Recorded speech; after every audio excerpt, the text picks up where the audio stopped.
tribulação. Se os irmãos quiserem apoiar com a leitura, podemos dividir em duas partes, versículo 1 até 8 e 9 até 17.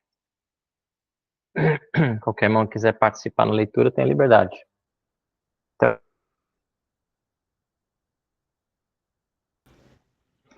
e depois destas coisas, vi 4 anjos que estavam sobre os 4 cantos da terra, retendo os 4 ventos da terra, para que nenhum vento soprasse sobre a terra, nem sobre o mar, nem contra árvore alguma. E vi outro anjo subir do lado do sol nascente, e que tinha o selo do Deus vivo, e clamou com grande voz aos 4 anjos, a quem fora dado o poder de danificar a terra e o mar, dizendo: não danifiqueis a terra, nem o mar, nem as árvores, até que hajamos selado nas suas testas os servos do nosso Deus. E ouvi o número dos selados, e eram 144.000 selados, de todas as tribos dos filhos de Israel. Da tribo de Judá havia 12.000 selados. Da tribo de Ruben, 12.000 selados. Da tribo de Gade, 12.000 selados. Da tribo de Azer, 12.000 selados. Da tribo de Naftali, 12.000 selados. Da tribo de Manassés, 12.000 selados. Da tribo de Simeão, 12.000 selados. Da tribo de Levi, 12.000 selados. Da tribo de Issacar, 12.000 selados. Da tribo de Zebulon, 12.000 selados. Da tribo de José, 12.000 selados.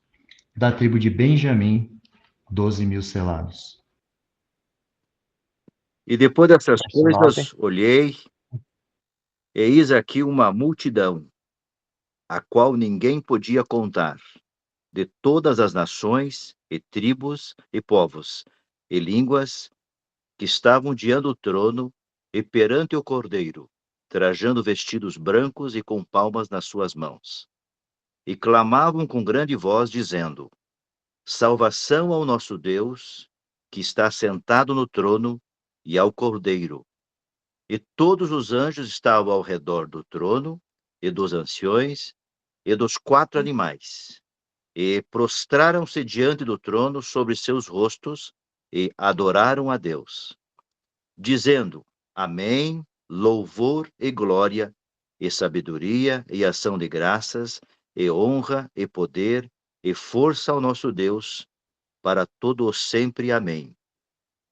E um dos anciões me falou, dizendo: estes que estão vestidos de vestidos brancos, quem são e de onde vieram? E eu disse: Senhor, tu sabes. E ele disse-me: esses são os que vieram de grande tribulação e lavaram os seus vestidos e os branquearam no sangue do Cordeiro. Por isso, então, estão diante do trono de Deus e servem de dia e de noite no seu templo, e aquele que está sentado sobre o trono os cobrirá com a sua sombra. Nunca mais terão fome, nunca mais terão sede, nem sol, nem calma alguma cairá sobre eles. Porque o Cordeiro que está no meio do trono os apacentará, e lhes servirá de guia para as fontes das águas da vida. E Deus limpará de seus olhos toda lágrima. Obrigado, irmãos. Então, como nós havíamos já considerado no último estudo, existem parênteses no livro de Apocalipse que interrompem a sequência cronológica dos julgamentos. E esse capítulo 7 é o primeiro parêntese, primeiro grande parêntese que temos no livro.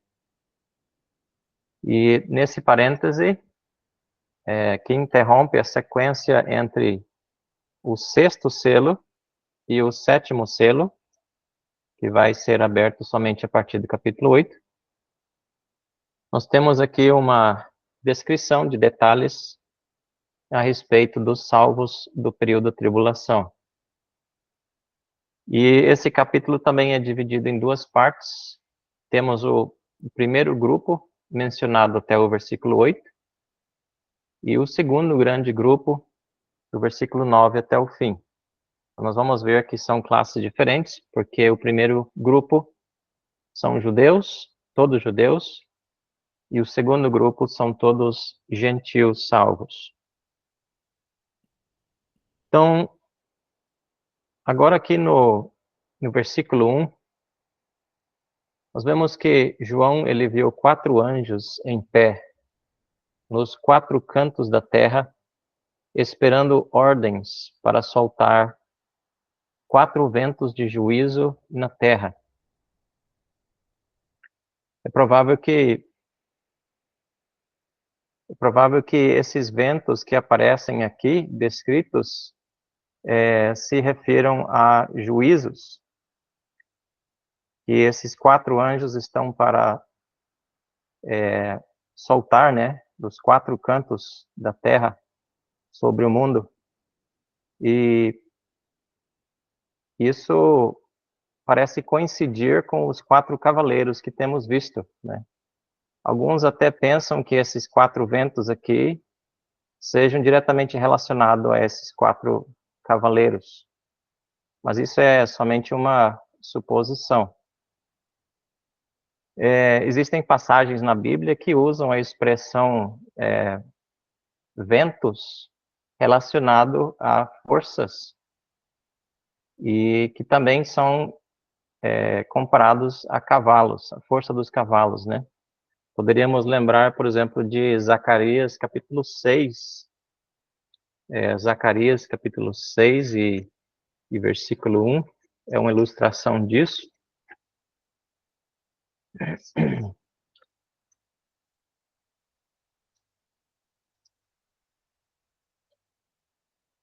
Outra vez levantei os meus olhos e vi, e eis que 4 carros saíam dentre 2 montes, e estes montes eram de bronze. No primeiro carro os cavalos eram vermelhos, no segundo pretos, no terceiro brancos e no quarto baios. Todos eram fortes. Então perguntei ao anjo que falava comigo: o que é isto, meu senhor? Respondeu-me o anjo: são os 4 ventos do céu, que saem de onde estavam perante o Senhor de toda a terra. O carro em que estão os cavalos pretos sai para a terra do norte, o dos brancos após eles, e dos baios para a terra do sul. Saem assim os cavalos fortes, forcejando por andar avante para percorrerem a terra. O Senhor lhes disse: ide percorrer a terra, e percorriam a terra. Então é uma ilustração aqui de que na Bíblia ventos e cavalos são usados no mesmo sentido de indicar forças, né? Como nós vimos estudando nos primeiros 4 selos, representado naqueles 4 cavalos de cores diferentes. Agora no versículos 2 e 3, João ele vê um outro anjo subindo do nascente, levando o selo de Deus e clamando em grande voz aos primeiros 4 anjos, para que não enviassem os juízos até ele colocar o selo da proteção de Deus nesses salvos, né? Nesses judeus salvos. Talvez esse nascente do sol aqui representa esperança de vida, esperança, ou melhor, esperança e vida, né? E esse anjo traz a garantia da salvação e proteção desses 144 mil durante a tribulação. Nós sabemos de Efésios capítulo 1, versos 13 e 14, que os salvos hoje também são selados, né, pelo Espírito Santo.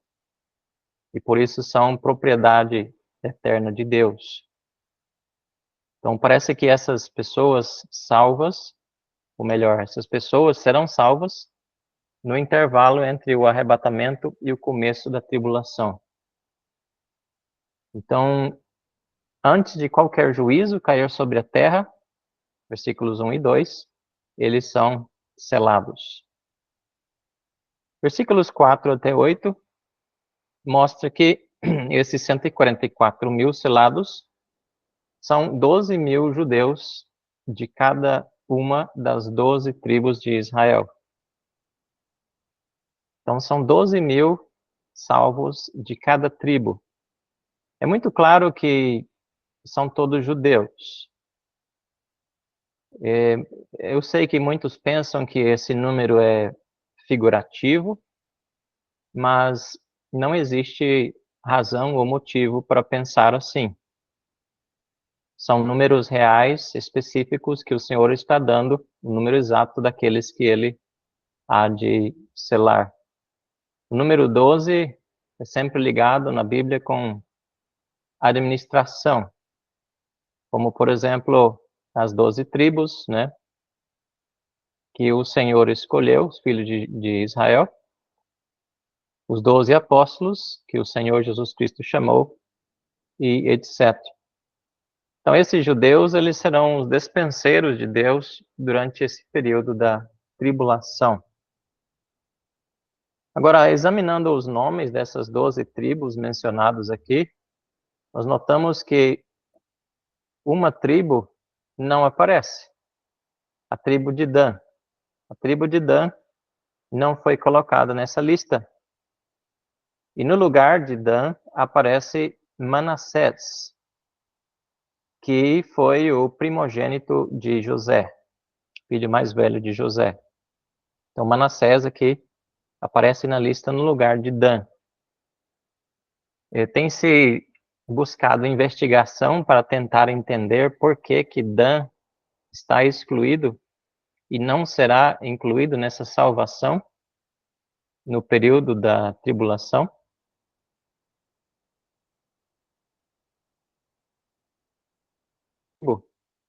Assim também como Efraim, que é o filho mais, o segundo, né, o mais novo de José, também não consta, Efraim.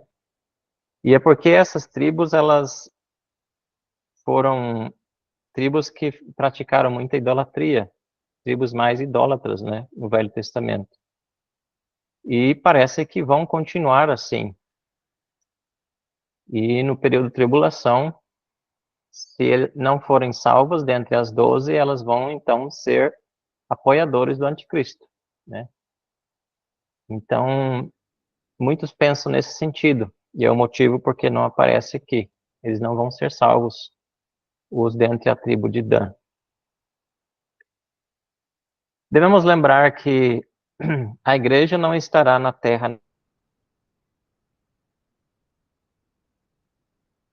ainda usará a palavra de Deus na salvação desses judeus.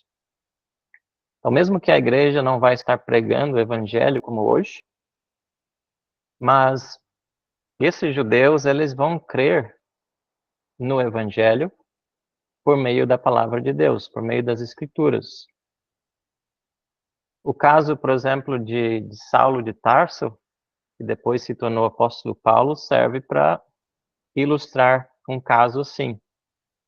Como que pessoas podem ser salvas sem ouvir uma pregação do evangelho? Como no caso de Saulo. Saulo, judeu perseguidor da igreja, mas no encontro que ele teve com Cristo, passou para o outro extremo, né? Tornou-se um apóstolo de Cristo.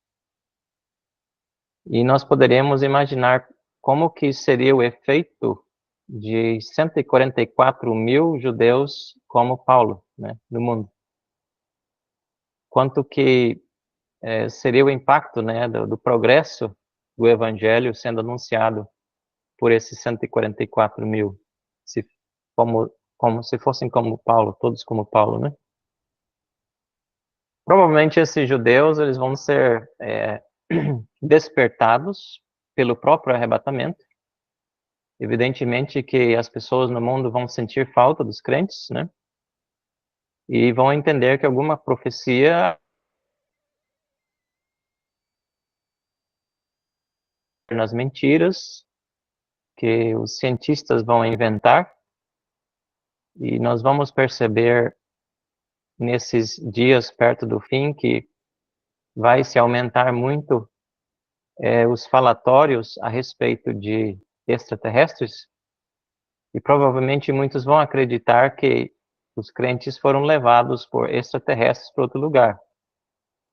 Mas muitos que conhecem um pouco das Escrituras vão entender o que aconteceu. Vão entender que o arrebatamento da igreja aconteceu. E provavelmente esses 144 mil judeus que estão no mundo hoje, provavelmente, e têm um certo conhecimento das Escrituras, do Antigo Testamento, eles vão entender o que aconteceu. E eles vão ser levados a entender o Evangelho por meio de escrituras proféticas do Antigo Testamento, como, por exemplo, Isaías capítulo 53, Salmo 22, né, e muitos outros. São passagens que mencionam o Messias que viria para sofrer, primeiramente, para ser crucificado. E eles então vão entender que Jesus o Nazareno, que esteve aqui 2000 anos atrás, é realmente o Messias. E por isso, em Jesus Cristo como o Filho de Deus, se arrependerão dos seus pecados e crerão nele, e eles serão salvos no começo, antes da tribulação começar.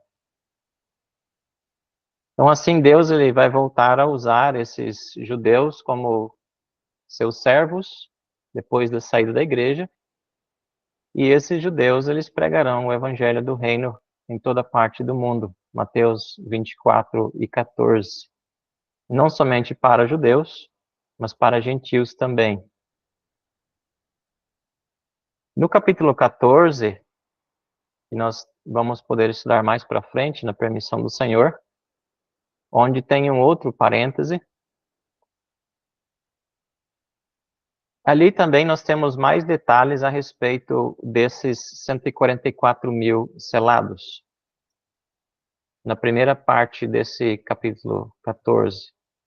O contexto descrito nesse capítulo 14 se refere a eventos que acontecerão na segunda vinda de Cristo, no fim da grande tribulação. Todos os eventos descritos aqui no capítulo 14. E no início do capítulo, nós temos esses 144 mil, junto com Cristo no Monte Sião, em Jerusalém, no fim do período de tribulação.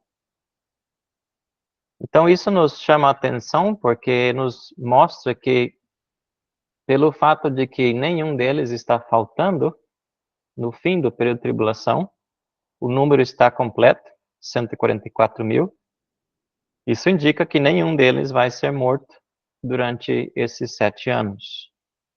Nenhum deles vai ser morto. O Senhor vai os proteger e guardar, como prometeu aqui no capítulo 7. Observamos também que no capítulo 14, versículo 4, diz que eles não se macularam com mulheres. Isso quer dizer, então, que eles são todos homens e também são todos solteiros. Então, são todos homens solteiros. E eles são comprados da terra pelo precioso sangue de Cristo. Versículos 3 e 4. Agora, voltando aqui para o capítulo 7.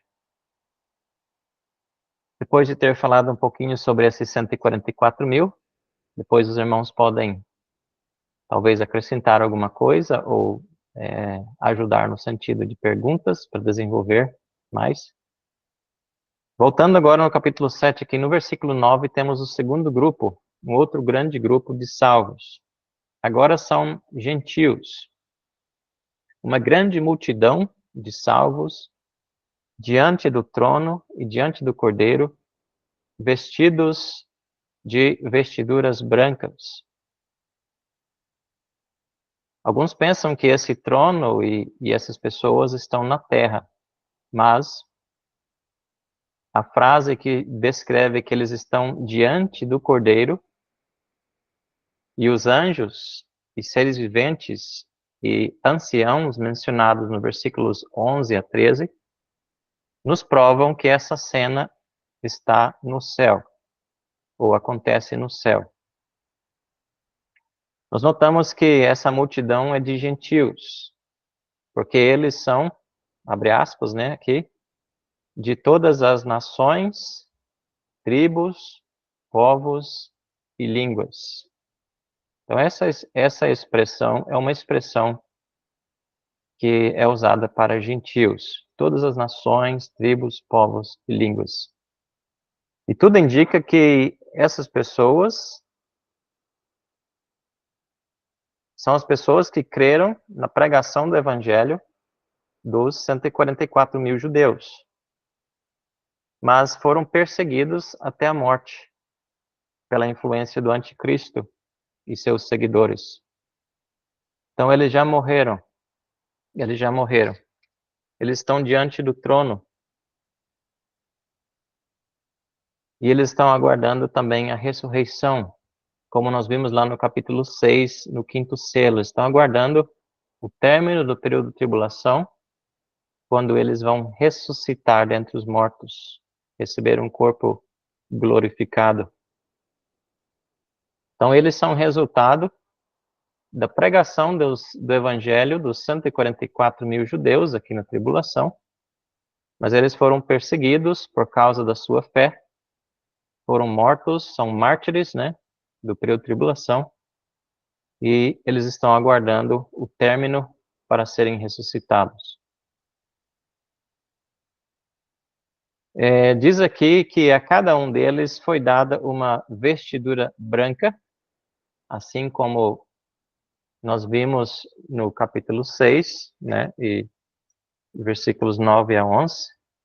No versículo 11 do capítulo 6, então a cada um deles foi dada uma vestidura branca, e eles disseram que repousassem ainda por pouco tempo, até que também se completasse o número dos seus conservos e seus irmãos, que iam ser mortos como igualmente eles foram.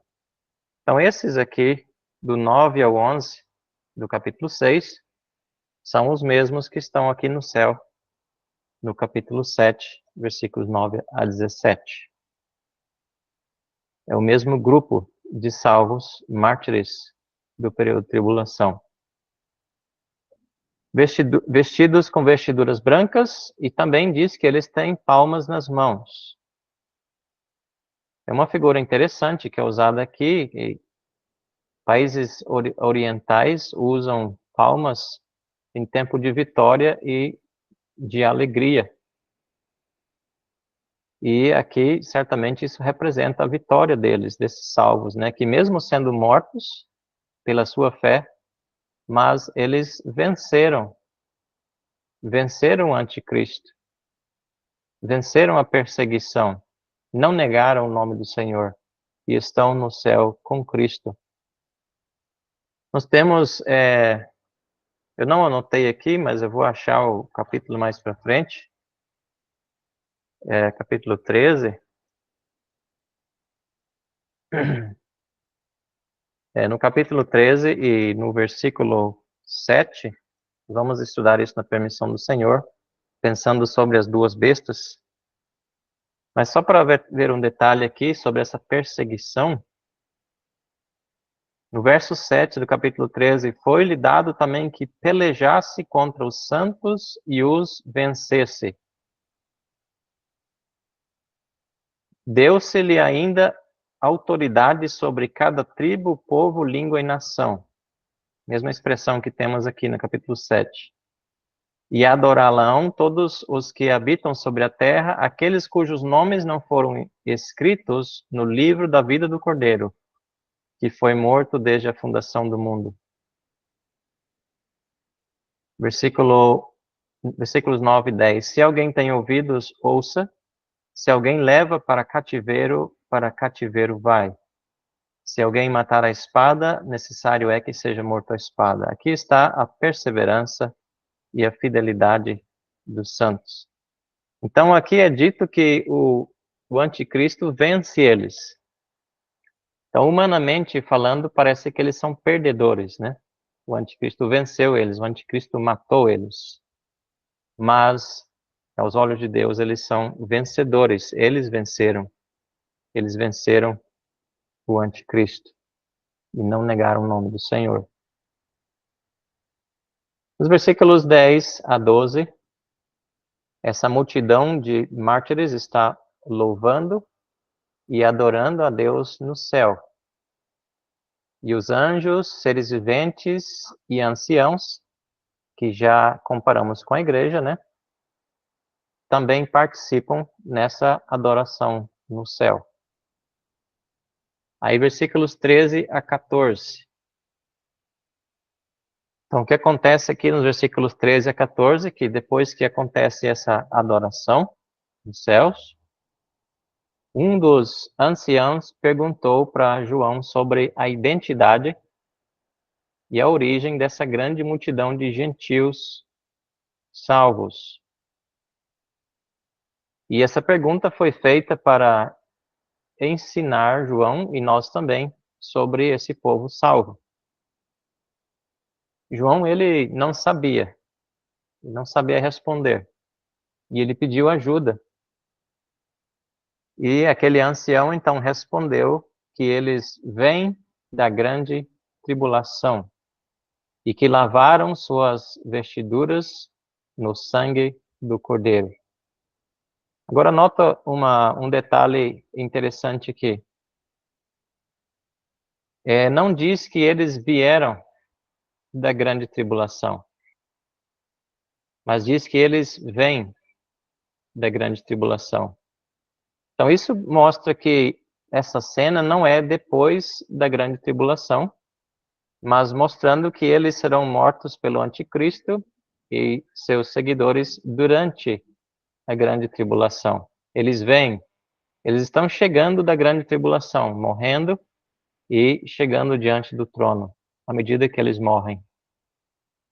Então, não é no fim aqui da tribulação, mas durante o período de tribulação que isso acontece.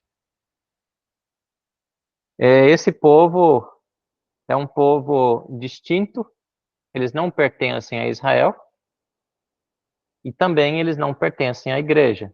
A igreja já foi arrebatada antes, está com Cristo. Vimos a representação da igreja pelos 24 anciãos, né?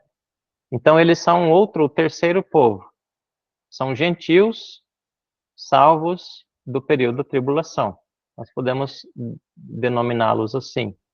São os gentios salvos da tribulação. Eles não fazem parte da igreja. E a ressurreição deles, como já mencionamos, vai acontecer no fim dos 7 anos da tribulação. Então eles vão ressuscitar dentre os mortos e vão também reinar juntamente com Cristo.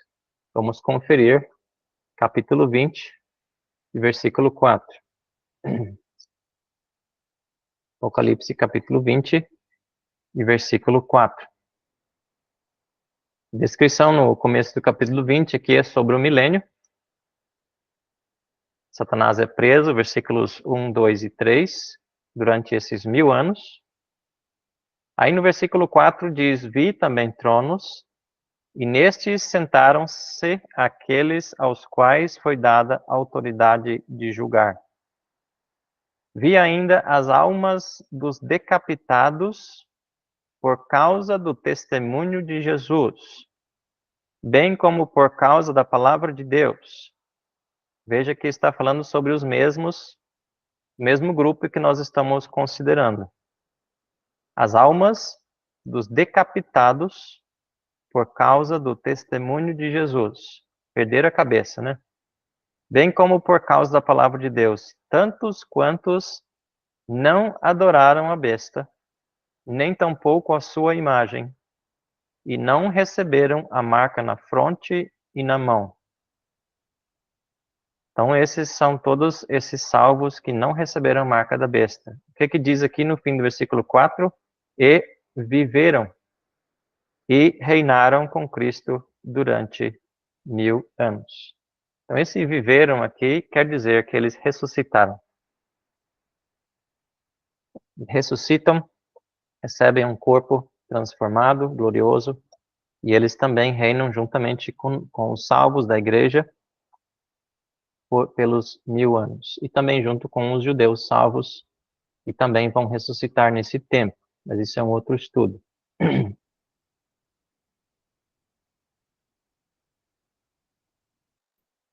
Vai ter pelo menos esses 2 grandes povos salvos depois do arrebatamento da igreja, durante esse período da grande tribulação. Os 144 mil judeus e essa grande multidão de gentios que serão fruto da pregação desses judeus.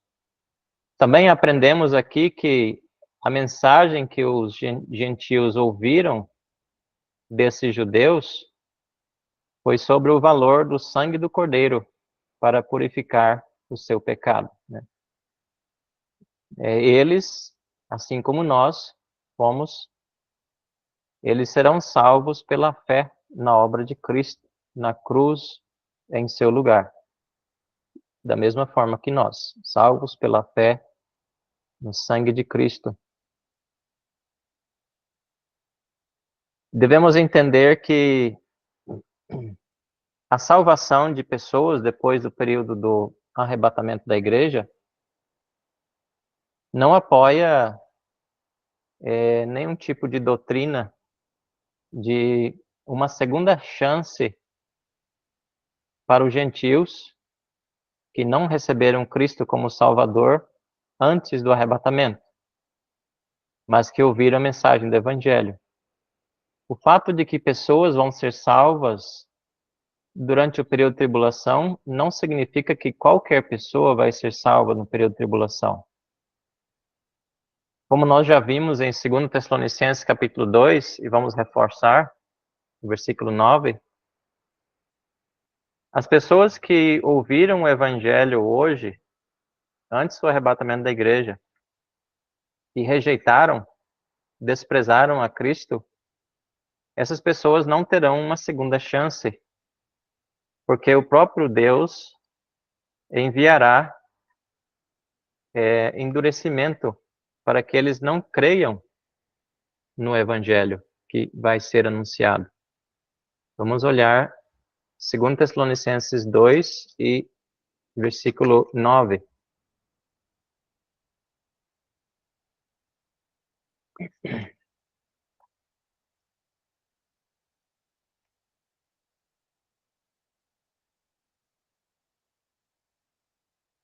Ora, o aparecimento do iníquo, falando do aparecimento do anticristo, né?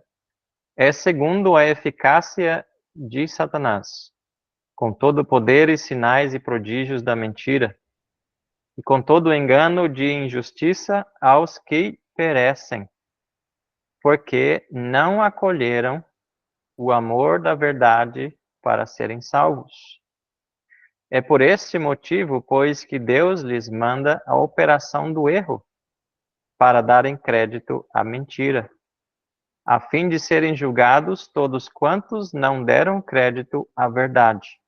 Antes, pelo contrário, deleitaram-se com a injustiça. Então, o contexto aqui desse capítulo 2 é sobre o começo da tribulação, né? O dia do Senhor chegando, e ele fala sobre o homem da iniquidade, já a partir do versículo 3, o anticristo aparecendo, como ele se opõe e se levanta contra tudo que se chama Deus, objeto de culto, versículo 4, a ponto de assentar-se no santuário de Deus, ostentando-se como se fosse o próprio Deus, e é ele que vai perseguir os crentes e os judeus durante o período da tribulação, principalmente a partir do meio do período de tribulação, quando ele se levanta contra tudo que se chama Deus. E aquelas pessoas que rejeitaram o evangelho aqui, como diz Paulo nos versículos 10 a 12, rejeitaram o evangelho hoje, tiveram a oportunidade de ouvir, mas rejeitaram, e eles vão estar vivos aqui no mundo nesse período, eles não vão poder ser salvos mais. Terminou o dia da graça para eles. Porém, existem muitas pessoas no mundo hoje que nunca ouviram falar do Evangelho. Calcula-se que pelo menos 25% das pessoas do mundo nunca ouviram o verdadeiro Evangelho.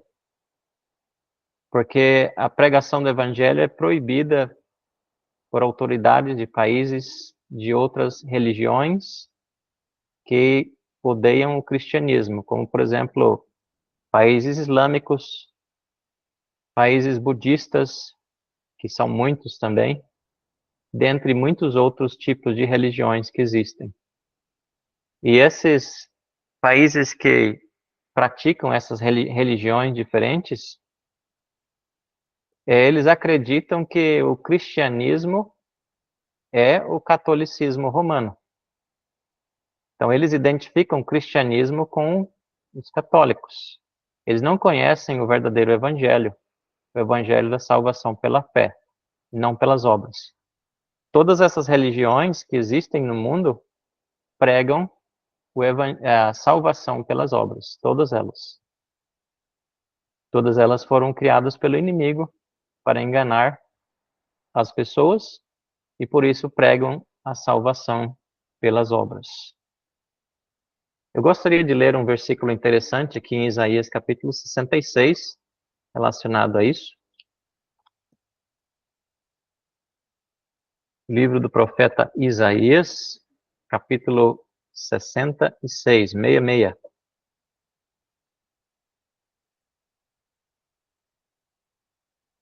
E no versículo 18.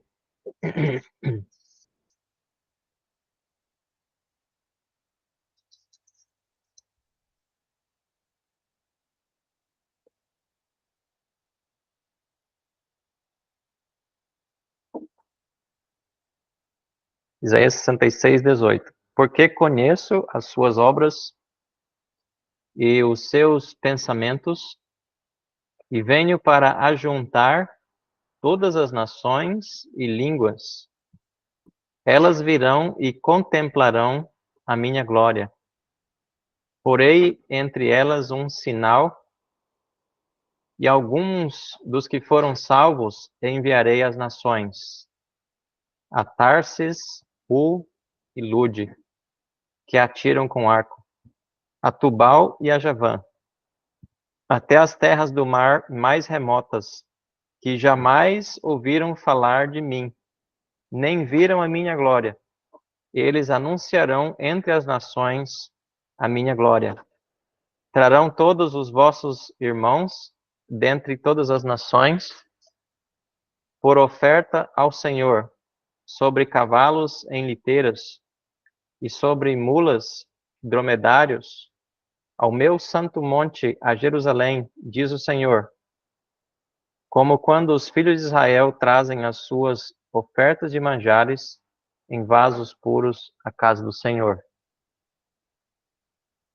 É um versículo que encaixa com esse contexto aqui, quando nações que nunca ouviram o Evangelho vão ouvir pela primeira vez. Agora, finalizando aqui, os versículos 15 até 17, aquele ancião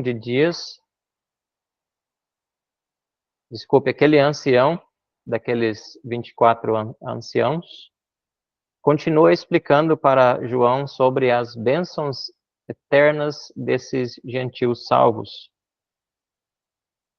Podemos pensar que grande contraste aqui entre essas bênçãos que são apresentados a eles, né, com os sofrimentos que eles passaram ou sofreram na grande tribulação. E é justamente por isso que eles recebem essas promessas aqui. Jamais terão fome, nunca mais terão sede, verso 16, não cairá sobre eles o sol nem ardor algum, pois o cordeiro que se encontra no meio do trono as apacentará e os guiará para as fontes da água da vida, e Deus lhes enxugará dos olhos toda a lágrima. Então, o que eles sofreram durante que eles vão sofrer, né, durante a grande tribulação, vai ser desfeito com a alegria, o gozo que eles vão sentir diante do trono. Devemos notar aqui a mudança do tempo, do verbo aqui, do presente para o futuro, né, em versículo 15. Versículo 15 diz: se acham, no presente, diante do trono de Deus e o servem no presente, de dia e de noite. E nós vemos aqui, aquele estenderá futuro sobre eles o seu tabernáculo. No tempo que João viu, eles estavam no céu, mas mais tarde eles serão ressuscitados.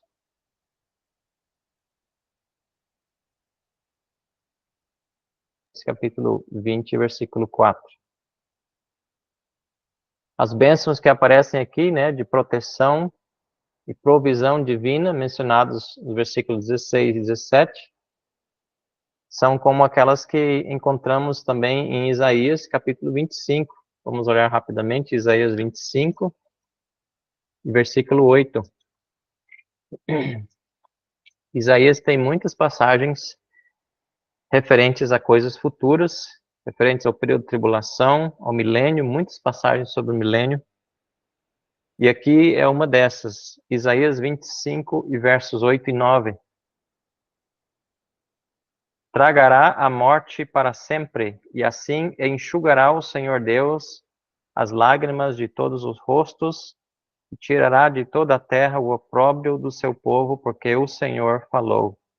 Naquele dia se dirá: eis que este é o nosso Deus, em quem esperávamos, e ele nos salvará.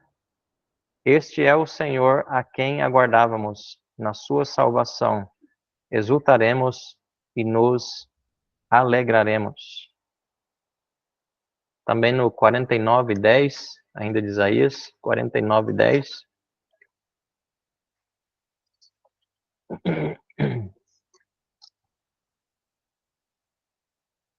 Não terão fome nem sede, a calma nem o sol os afligirá, porque o que deles se compadece os guiará e os conduzirá aos mananciais das águas.